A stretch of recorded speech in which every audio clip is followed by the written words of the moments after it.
এটা সুন্দৰ আৰু সময়োপযোগী সিদ্ধান্ত আজি অসমৰ কেবিনেটে গ্ৰহণ কৰিছে। মই কেবিনেটৰ সিদ্ধান্তক আদৰণি জনাইছোঁ। কাৰণ চাওক, আমি সনাতনী পৰম্পৰাত আমি বিশ্বাসী।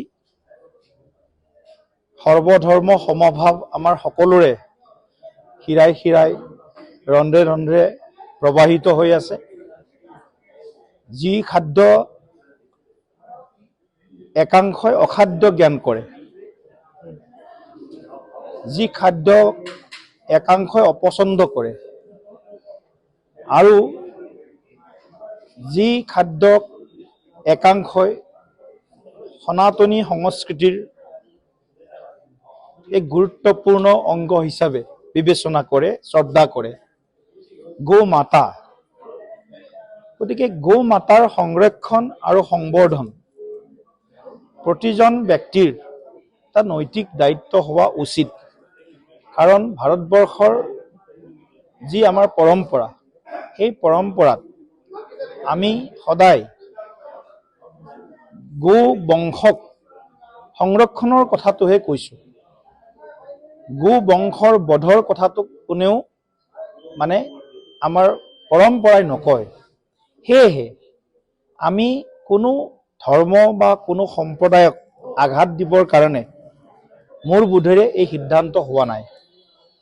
এই সিদ্ধান্তটো লোৱা হ'ল যে আমাৰ যিহেতু কিছু এনেকুৱা ঘটনা প্ৰবাহ আমাৰ সন্মুখলৈ আহিলে, গুৱাহাটীৰ নিচিনা চহৰত চিকেন বিৰিয়ানীৰ নামত যেতিয়া বিফ বিৰিয়ানী দিয়া আৰম্ভ কৰিলে, বা এনেকুৱা বিভিন্ন সময়ত বিভিন্ন অঞ্চলত গৌ মাংস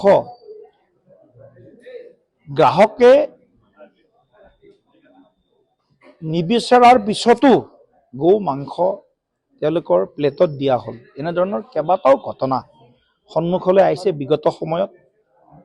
ৰাজনৈতিক দৃষ্টিকোণেৰেও গোটেই কথাটো যদি আমি চাওঁ, যে গৌ মাংসক লৈ ৰাজনীতিৰ যিটো প্ৰসংগ, সেই প্ৰসংগটো কংগ্ৰেছৰ বৰঘৰৰ পৰা আহিছে, কংগ্ৰেছৰ ভিতৰ চৰৰ পৰা আহিছে।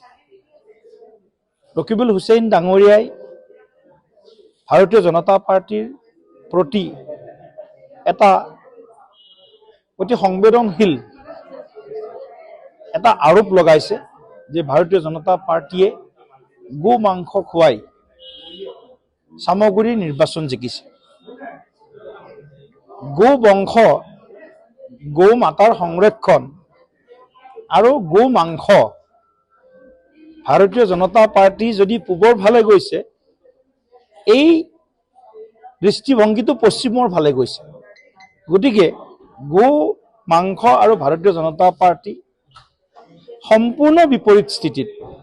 ভাৰতীয় জনতা পাৰ্টিয়ে সনাতন সত্তাক বিশ্বাস কৰে, ভাৰতীয় জনতা পাৰ্টিয়ে সৰ্বধৰ্ম সমভাৱত বিশ্বাস কৰে, ভাৰতীয় জনতা পাৰ্টিয়ে সাংস্কৃতিক ঐক্যত বিশ্বাস কৰে, ভাৰতীয় জনতা পাৰ্টিয়ে আমাৰ পূৰ্বপুৰুষে দি যোৱা পৰম্পৰাক আগবঢ়াই লৈ যোৱা কাৰ্যত বিশ্বাস কৰে।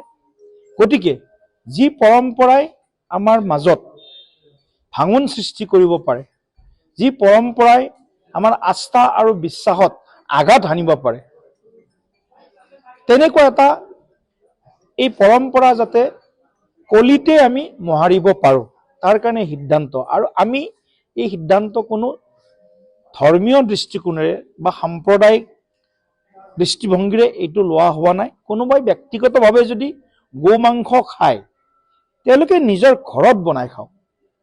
কিন্তু ৰাজহুৱা স্থানত, হোটেলত, ৰেষ্টুৰেণ্টত, পাব্লিক প্লেচত, পাব্লিক প্লেচ মানে কি, হোটেল মানে কি, ৰেষ্টুৰেণ্ট মানে কি, এইটো পাব্লিক প্লেচ।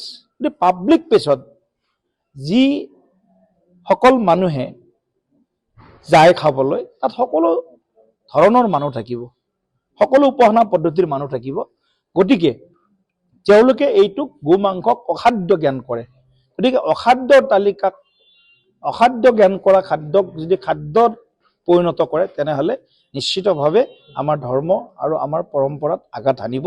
সেয়েহে আজিৰ যিটো সিদ্ধান্ত, এই সিদ্ধান্তটোক সকলো মানে ধৰ্ম হওক, সম্প্ৰদায় হওক বা উপাসনা পদ্ধতিৰ লোক হওক, সকলোৱে আজি সিদ্ধান্তটোক সন্মান প্ৰদৰ্শন কৰিব লাগে, যাতে আমাৰ মাজত আগন্তুক দিনত এনেধৰণৰ কোনো বিষয় নাহে, যি বিষয়ে আমাৰ মাজত হয়তো সংঘাত সৃষ্টি কৰিব।